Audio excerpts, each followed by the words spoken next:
Olá, sejam todos muito bem-vindos a mais uma videoaula do nosso grupo de estudos das obras de Sigmund Freud, pela Escola de Formação do Psicanalista, e hoje, ainda sobre a psicopatologia da vida cotidiana, 1901, volume 6, na página 61, convido os caros alunos a estudarmos hoje o capítulo 4, Lembranças, Lembranças Encobridoras.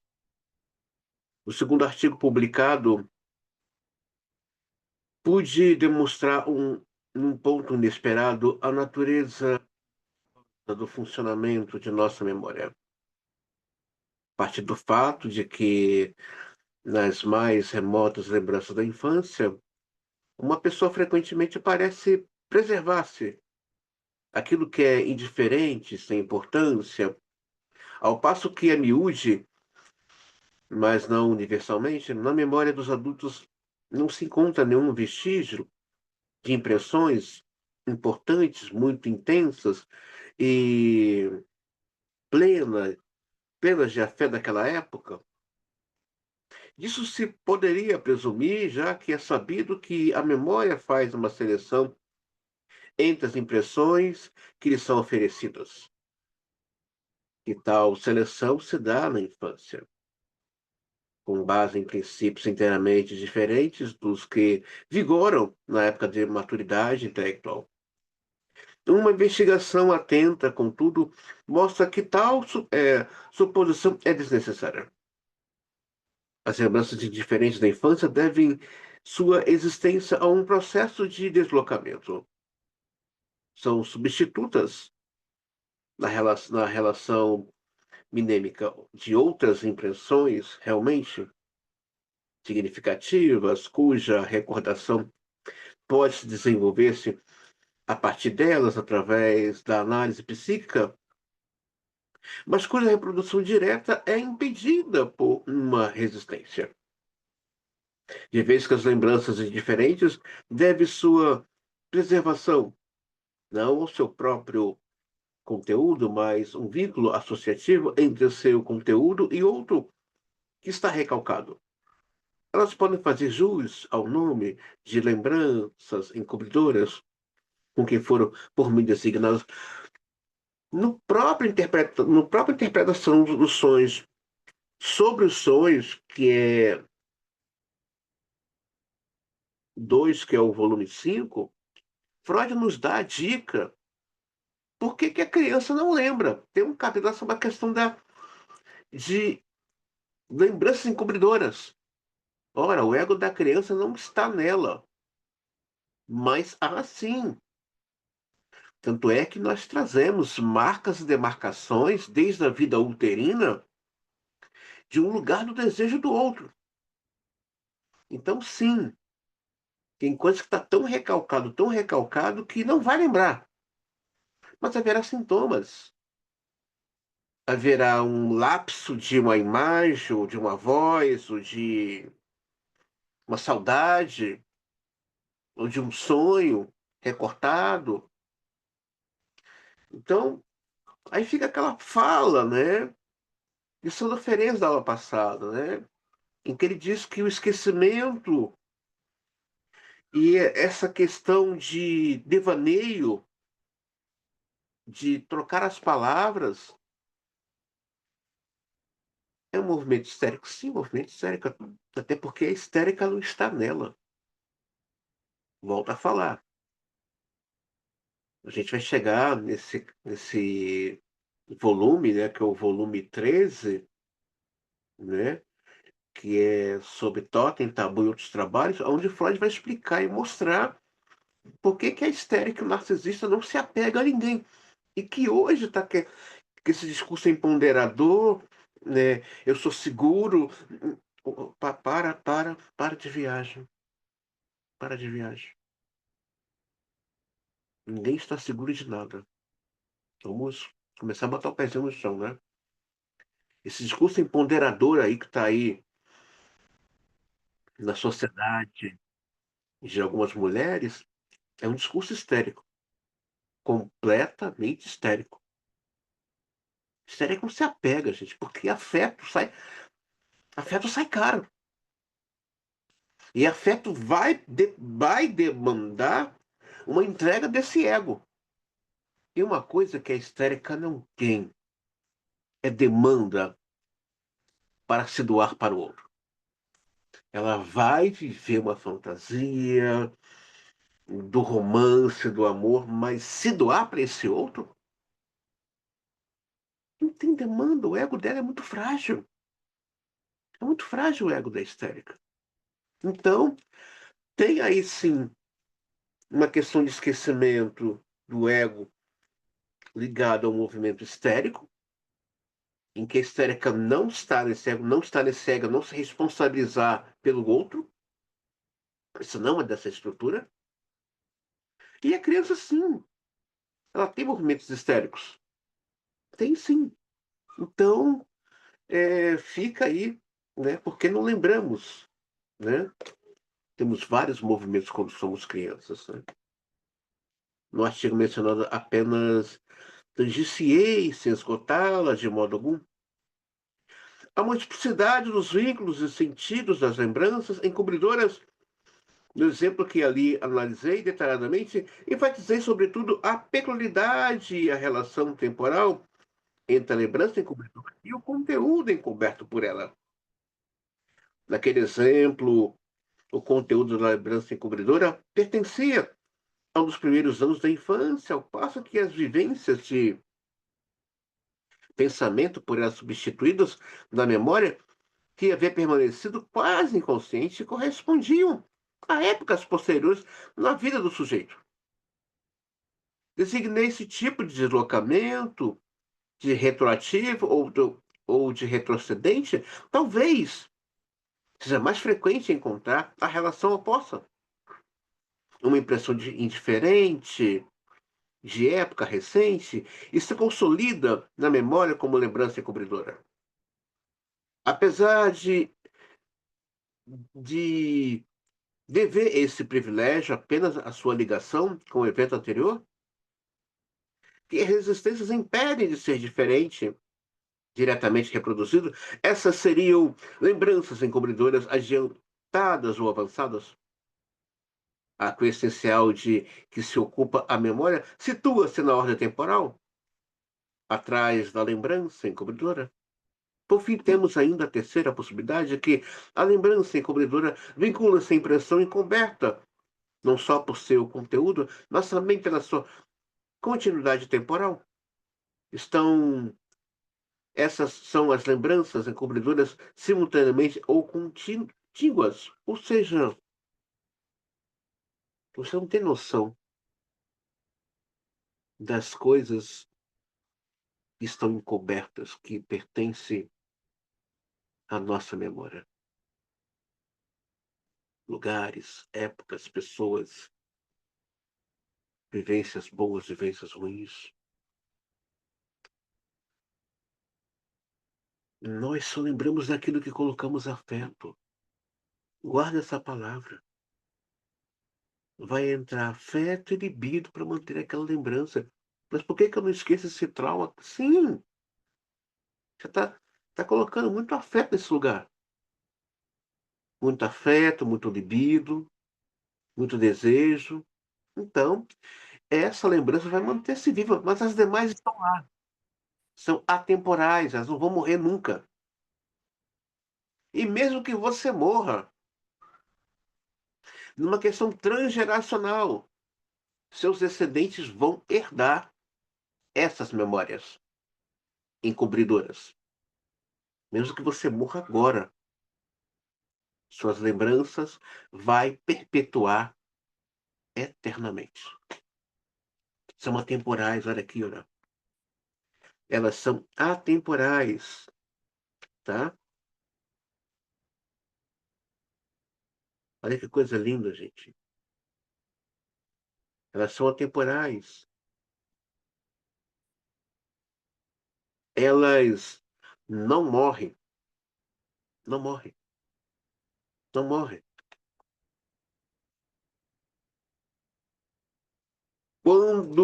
Quanto de nossa, por exemplo, uma pessoa que faz um trabalho de hipnose, né?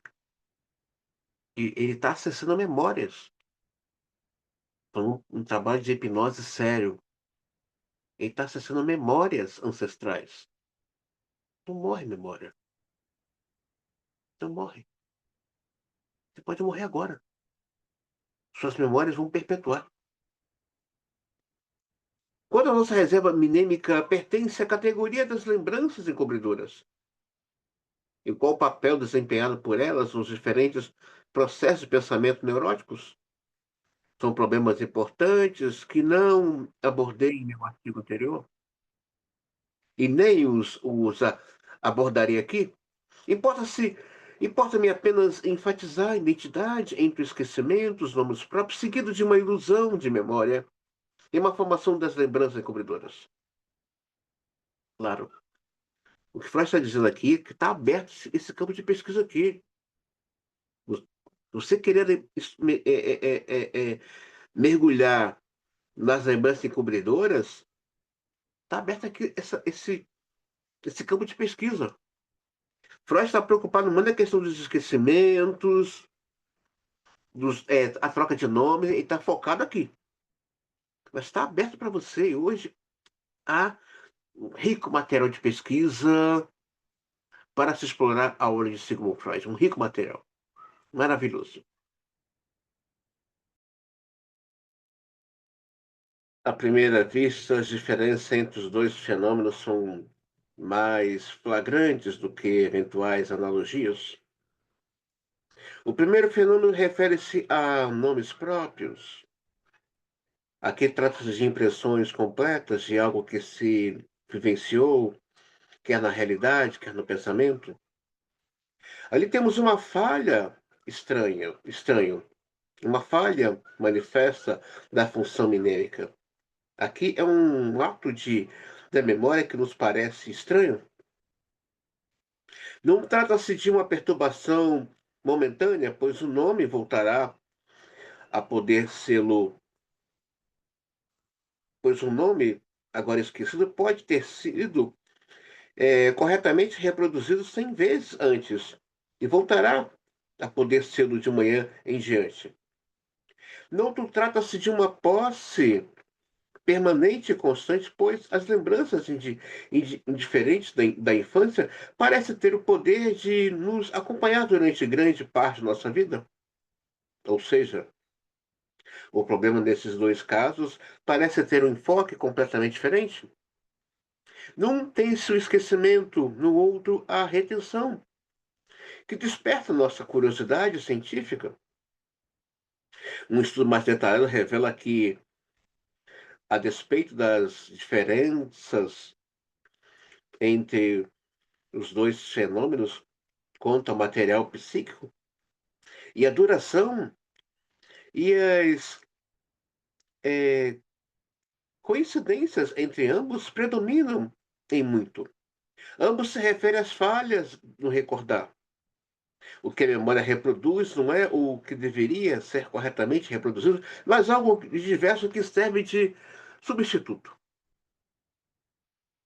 Nos casos de esquecimento de nomes, a lembrança se dá sob forma de nome substituto ou caso de formação de lembranças encobridoras. Tem por baixo o esquecimento de outras impressões mais importantes. Em ambos, uma sensação intelectual nos dá a notícia da interferência de que algum fator perturbador faz, mas o faz de forma diferente. No esquecimento de nomes, sabemos que os nomes substitutos são falsos, mas as lembranças encobridoras ficam surpresos por possuí-las. Se a análise psicológica nos revela agora que a formação substituta se produziu da mesma maneira que, em ambos os casos, por deslocamento ao longo de sua associação superficial, são precisamente as dessemelhanças entre os dois fenômenos quanto a seu material, duração e ponto focal, que contribui para aguçar nossa expectativa e de havermos descoberto algo importante e de validade única. universal. E esse universal afirmaria que quando a função reprodutora falha ou se extravia, isso indica com muito mais frequência do que suspeitamos a interferência por um fator partidarista de uma tendência que favorece uma lembrança enquanto se empenha em trabalhar contra a outra. Ou seja, por que eu não esqueço determinados fatos da minha vida, da minha infância? Por quê? Volto a falar. Há uma questão ali de afeto.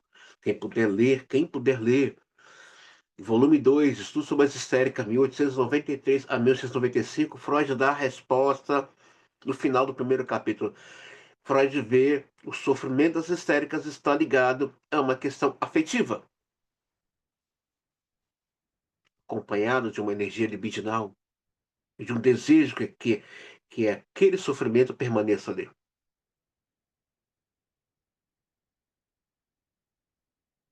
Muitas vezes a pessoa está sendo covarde com ela. Tem situações que realmente, gente, nos marca e demarca para sempre aquela lembrança boa ou ruim, ainda mais depois de adulto. Tem coisas que você fala assim, gente, tempo passou, eu não esqueci esse quadro, essa situação. Claro, você pegou, colocou na moldura psíquica e ali você fez uma aposta de afeto, de libido. Toda vez que eu passar aqui, e tem uma questão de uma captura narcísica, vou me recordar o quanto isso aqui me fez feliz e o quanto isso aqui me fez infeliz. Há também uma questão de captura narcísica. Gente, olha só, eu estou aqui transitando com outros teóricos, tá? Porque a proposta da escola é uma escola pluralista. A minha proposta no próximo semestre é gravar para o site da nossa escola, e eu já tenho material, quando falo material, não é somente livros, é também desde a Melanie Klein até o Lacan. Tem uma obra completa da Melanie Klein, artigos dela, biografia da vida dela, do Winnicott, do Sandor Ferenczi, do Bion, do Jung, do Reich, da Ana Freud, né? Quero deixar esse material para os alunos no final. Peraí, é com esse sujeito aqui, né, que eu me identifico clinicamente dentro aqui do meu percurso analítico. Mas a base é Freud. Com relação à prática clínica, fiquem aí à vontade, tá, meus queridos alunos? Então, por que eu não esqueço, né? Por que eu não esqueço determinadas coisas que me aconteceu na minha infância? Pede uma escuta, né? No nosso caso, pede uma escuta. Peraí, por que isso aqui eu ainda mantenho aqui fechado nas minhas mãos? É parar para se escutar. É parar para se perceber. O que tem aqui está pedindo uma escuta da minha pessoa. Isso é importantíssimo. O tema das lembranças da infância me parece tão significativo. Interessante que eu gostaria de dedicar-lhe mais algumas observações que vão além dos pontos de vistas apresentados até agora. Até que ponto da infância recuam nossas lembranças? Conheço algumas investigações a respeito, as de ver, de R. 1897, de que Poultry, eles mostram que existem grandes diferenças individuais entre as pessoas examinadas. Algumas situam nas primeiras lembranças, no sexo, mês de vida, ao passo que outras nada lembram de sua vida até completarem 6 ou mesmo 8 anos de idade. Mas que se pretende essas diferenças? Na retenção de lembranças da infância? E que significado deve ser-lhes atribuído? Evidentemente, Não basta compilar material para responder a essas perguntas por meio de um questionário. Falta, além disso, elaborar esse material. Desse processo, a pessoa que fornece a informação precisa participar. Sim, tem uma coleção da obra do psicanalista Marco Coutinho Jorge, que eu recomendo. Fundamentos Psicanalíticos. São 4 volumes. Quem puder adquirir, eu recomendo. Quem avança é a ciência. Os canais trabalham com transformação, não que ela transforma, mas o sujeito, ao ao escutar o ser palavra que ele é convidado para um outro lugar. E aí começam as mudanças de estatutos. Começa a mudança de estatutos. Então,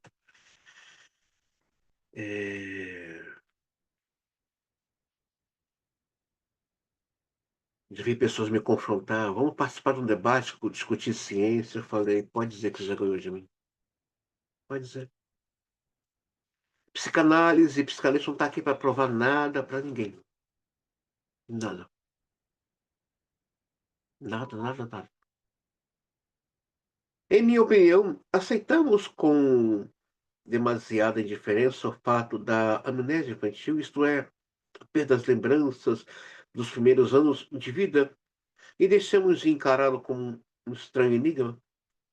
Esquecemos quão grandes são as realizações intelectuais e quão complexos são os impulsos afetivos de que é capaz uma criança de uns 4 anos.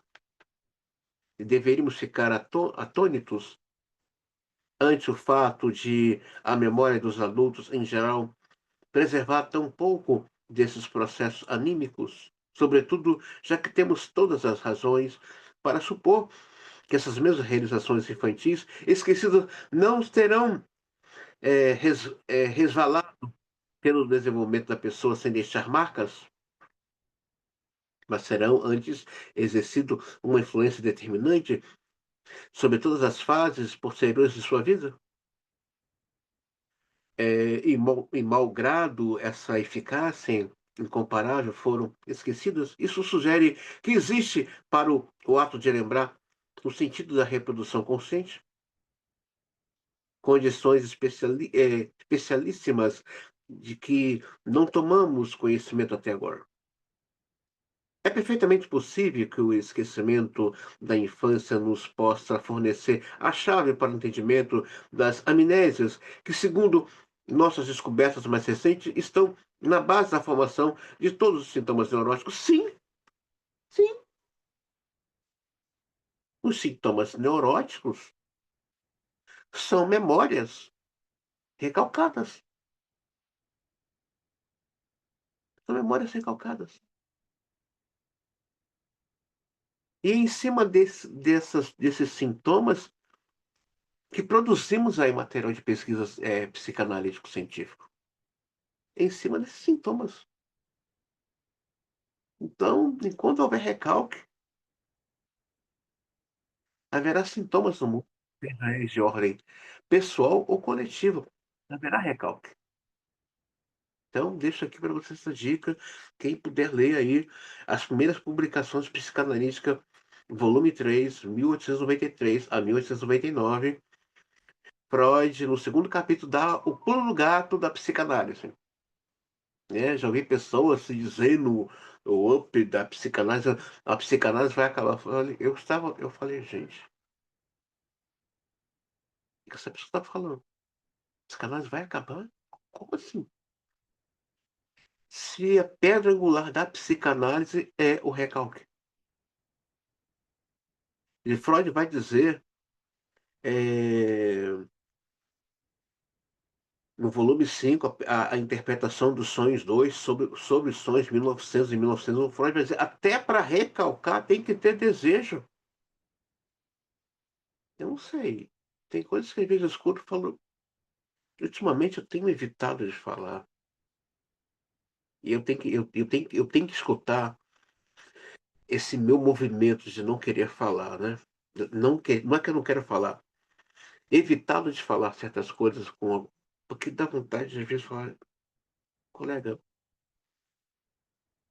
qual o teu problema?", né.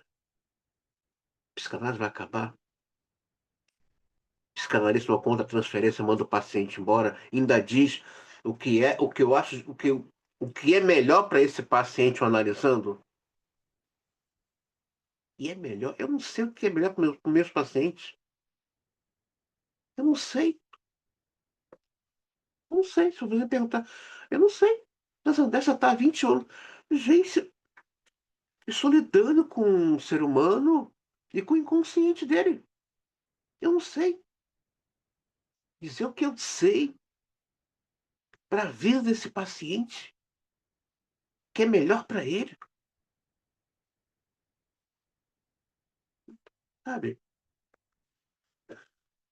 Eu vou ter que encontrar uma saída para falar, né, já que eu estou evitando, né, de soltar em minha loucura, né, então tem que encontrar uma forma de falar.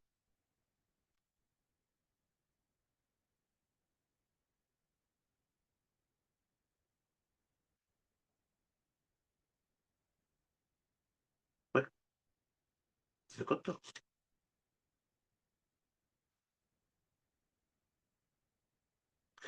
Dentre lembranças infantis conservadas, algumas nos parecem perfeitamente inteligíveis. Está na página 64, tá, gente? Tô na página 64, tá, pessoal? Não é difícil corrigir alguns erros quanto a ambas as espécies. Quando as lembranças conservadas pela pessoa são substituídas e investigação analítica, é fácil determinar que nada garante sua exatidão. Algumas das imagens minêmicas certamente são falsificadas, incompletas ou deslocadas no tempo e no espaço. É evidente que não são dignas de crédito, declarações das pessoas indagadas, no sentido, por exemplo, de que sua primeira lembrança, porém, provém de um segundo ano de vida. Além disso, logo se descobrem motivos que tornam compreensíveis a distorção e o deslocamento da experiência vivenciada, mas que ao mesmo tempo mostram que esses erros na recordação não podem ser causados simplesmente por uma memória traiçoeira.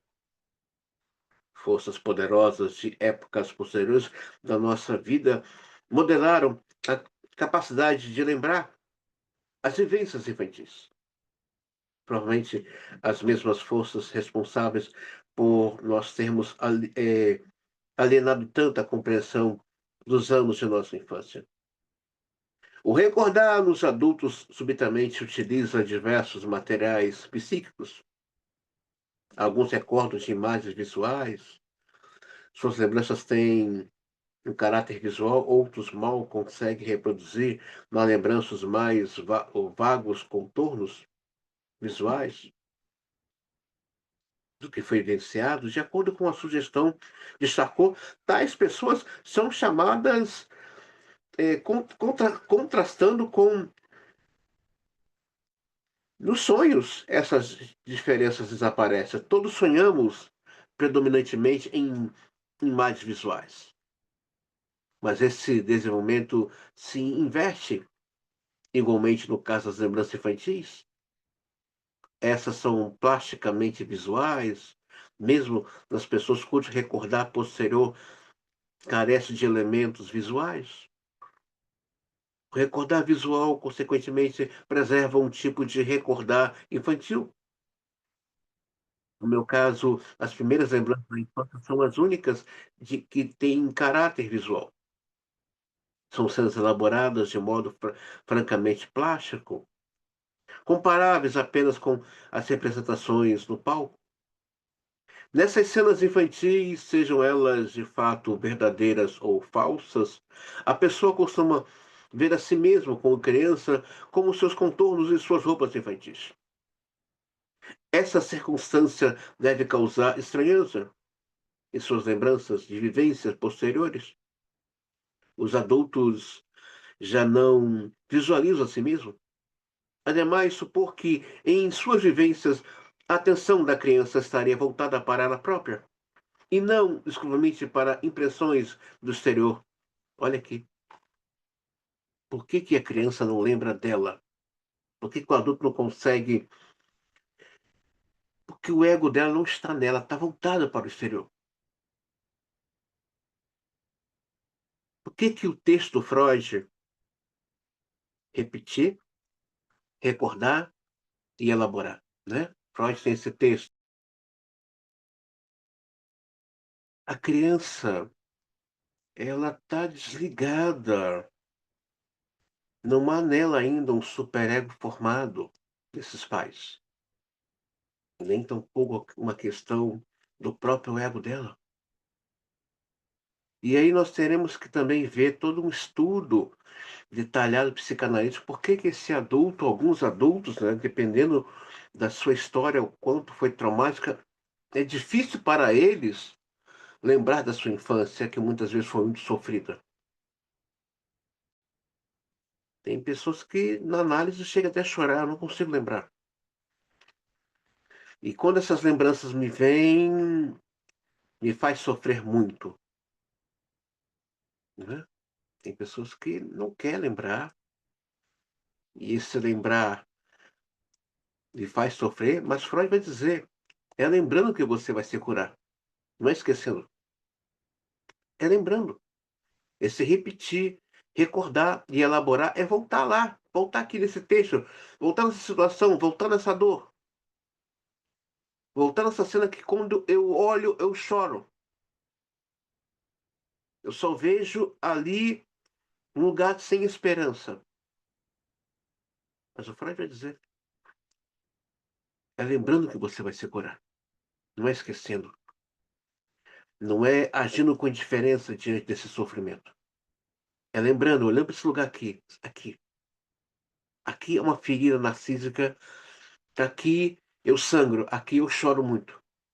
Então, é lembrando, não é, evitando.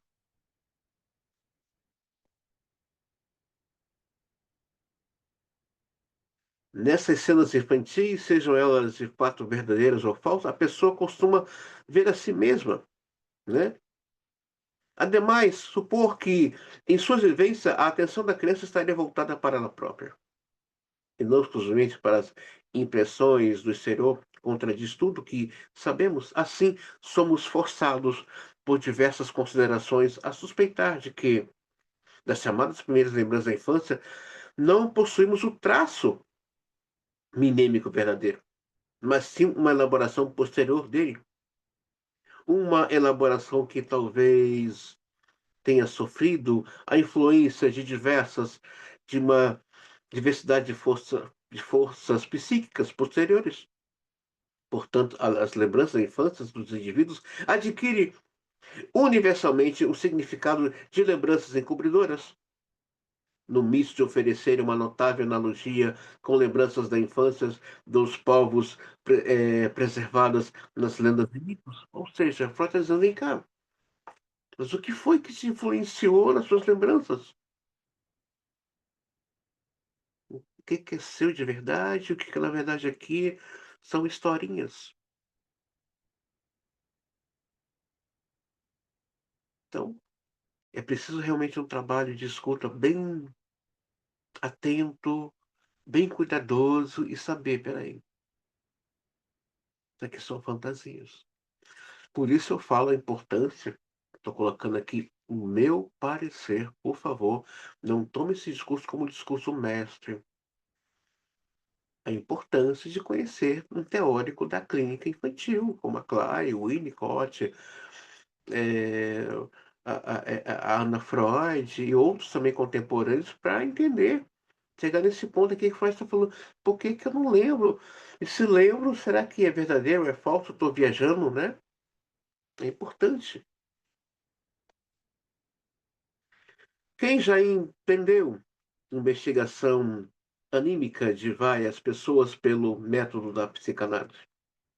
Será que o compilado, no decorrer de seu trabalho, inúmeros exemplos de todo tipo de lembranças encobridoras, contudo, o relato desses exemplos é extraordinariamente dificultado pela natureza já apresentada das relações entre as lembranças da infância e a vida posterior, para que se possa mostrar que uma lembrança da infância deve ser encarada como lembrança encobridora.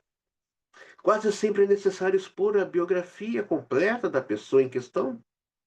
Raramente é possível retirar uma lembrança encobridora de seu contexto para descrevê-la em separado como belo exemplo que se segue. Então, traz dando aqui a dica. Olha, vou mostrar para vocês que não é tão simples assim, não. Um homem de 24 anos conservou a seguinte imagem de seu quinto ano de idade. É, está sentado no jardim de uma casa de veraneio, numa cadeirinha ao lado da tia, que tenta ensinar-lhe as letras do alfabeto. A distinção entre o M e o N lhe traz dificuldades. Ele pede à tia que lhe diga como discernir uma da outra.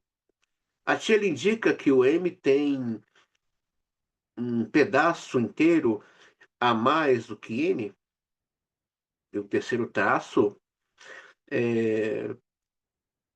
não parecia haver nenhuma razão para duvidar da veracidade dessa lembrança da infância. Contudo, ela só adquiriu sentido mais tarde quando se mostrou a- apta a representar simbolicamente outra curiosidade do menino.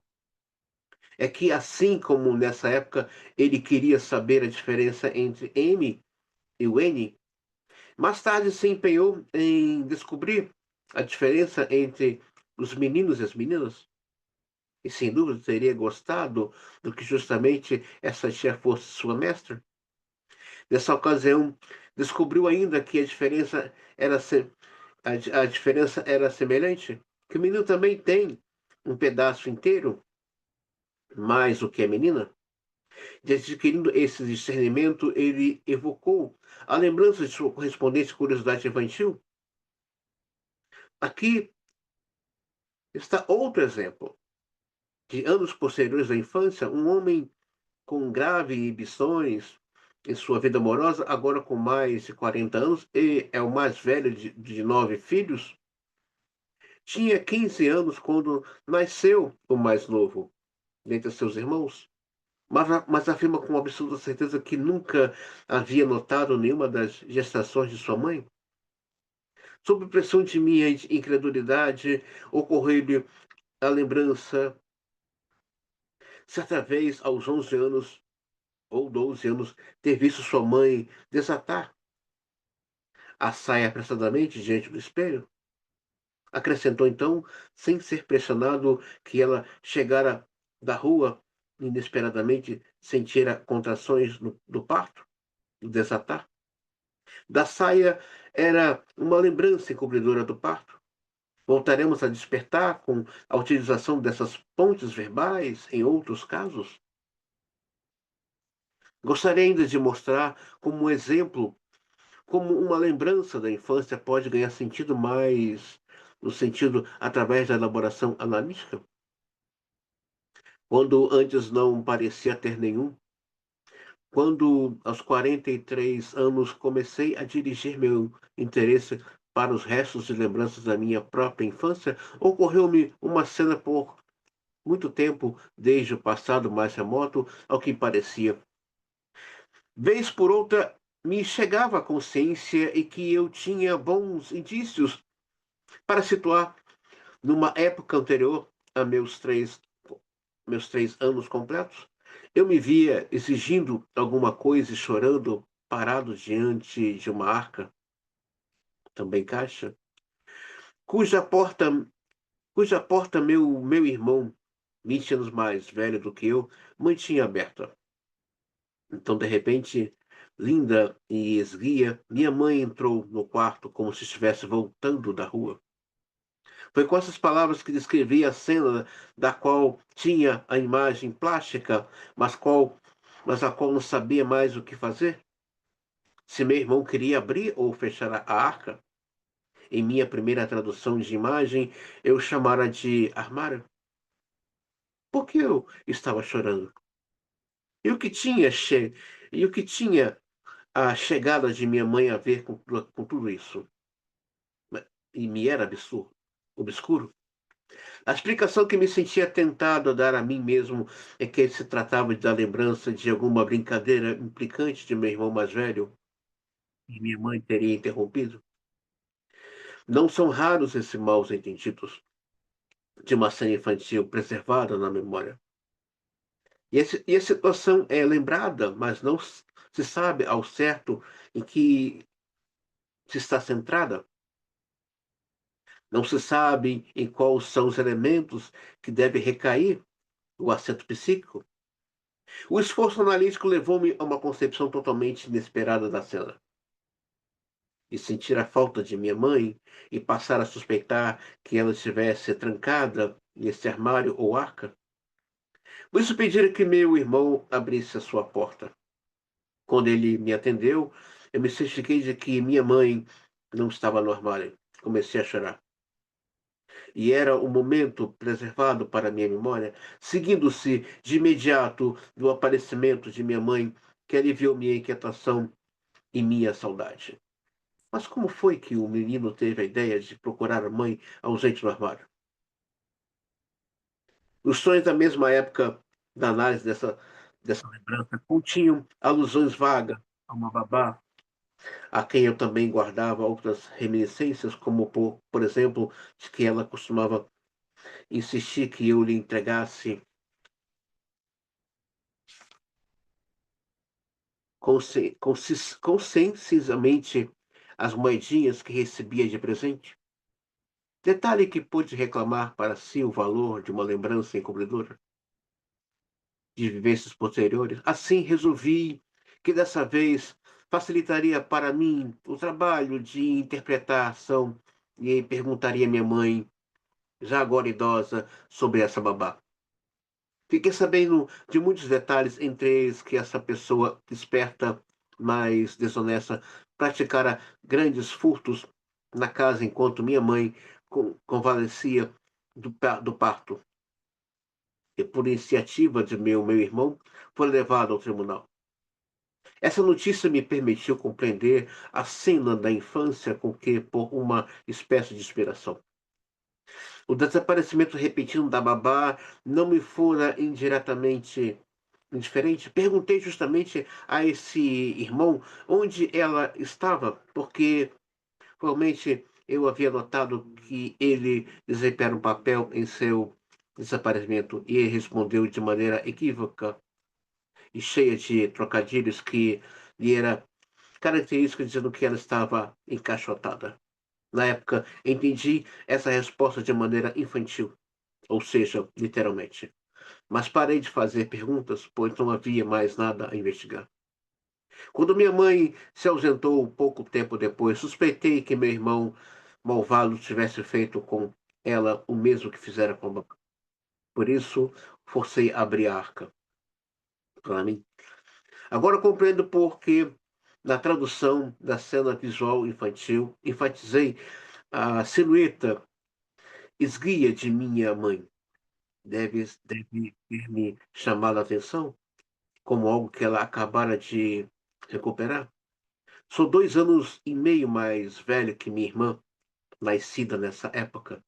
E quando fiz 3 anos, já não convia com o meu irmão. Bom, essa parte aqui, deixa eu explicar uma coisa para vocês. Vocês vão entender esse discurso do Freud, da página 67 a 68, no livro Freud, Uma Vida para o Nosso Tempo, e o outro, As Mulheres de Freud. A criança percebe as coisas. O livro da Renate Jones, As Chaves do Inconsciente, do Inconsciente Sem Fronteiras, ela vai dizer que o bebê é um grande sonar. Sim, hoje a neurociência prova que de 0 a 2 anos você pode colocar qualquer música ou qualquer idioma que a criança vai aprender. Vai aprender. A questão é que Peter Gay vai investigar esse lado aqui obscuro da vida da família do Freud e vai descobrir que esse choro do Freud atrás da mãe nada mais é que o irmão mais velho de Freud estava tendo um caso com a mãe do Freud. E que a irmã dele, que ele menciona aqui, é filha desse seu meu irmão. Então, para você entender melhor essa história, recomendo ler o livro Freud, Uma Vida para a Nossa Época, e o outro, As Mulheres de Freud.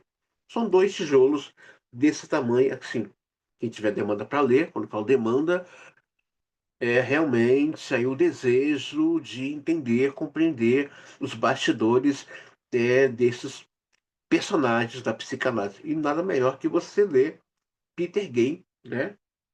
As Mulheres de Freud, que vai falar de todas as suas pacientes, suas irmãs, suas tias, mães, suas amigas, né? Dentre elas, Marie Bonaparte, a sobrinha neta de Napoleão Bonaparte, e um, um outro livro que eu também recomendo, né? Escrito sobre. Olha que ato falho. Tô com o nome do cara aqui. Eu tenho um livro do cara, não tô lembrando. Olha que ato falho, terrível, né? Depois do momento que eu tô lembrando o nome dele. E que ele vai escrever 2 volumes da obra, né? Sobre Freud. 2 volumes falando sobre essa questão aí, desse episódio do Freud. E que depois de adulto, Freud vai atrás desse irmão dele, né? A questão da babá, ela nunca furtou, nunca roubou a família do Freud. A babá sabia que o irmão mais velho do Freud era amante da mãe dela, da mãe dele. Então criaram um cenário que ela tinha roubado alguma coisa preciosa dentro de casa, levaram ela à prisão e daí sumiram com ela. Esse próprio irmão fez isso, né? Desconfia-se que o pai do Freud sabia desse caso, né? Que a sua esposa, por ser 20 anos mais nova do que ele, né? Estava tendo um caso realmente com um dos seus filhos mais velhos, que também tinha a mesma idade da mãe do Freud. Então, o Freud, depois de adulto, ele vai, né, fazer um acerto de contas com esse irmão dele mais velho. Aliás, Freud nunca deu um ponto sem nó na vida dele, né? Todos aqueles que o deviam, Freud deixava passar um tempo, mas depois ele fazia um acerto de contas. Ele sabia que haveria um acerto de contas. Aliás, Freud nos deixa esse exemplo na vida de alguns psicanalistas, né? Então, para entender essa parte aqui da vida do Freud, recomendo quem puder. Eu não tenho ele em PDF lá no grupo do Telegram de psicanálise, mas quem puder adquirir, André, não consigo comprar na Amazon, vá na estante virtual, de preferência entre 3 e 4 da manhã, o preço vai estar bem acessível para poder comprar.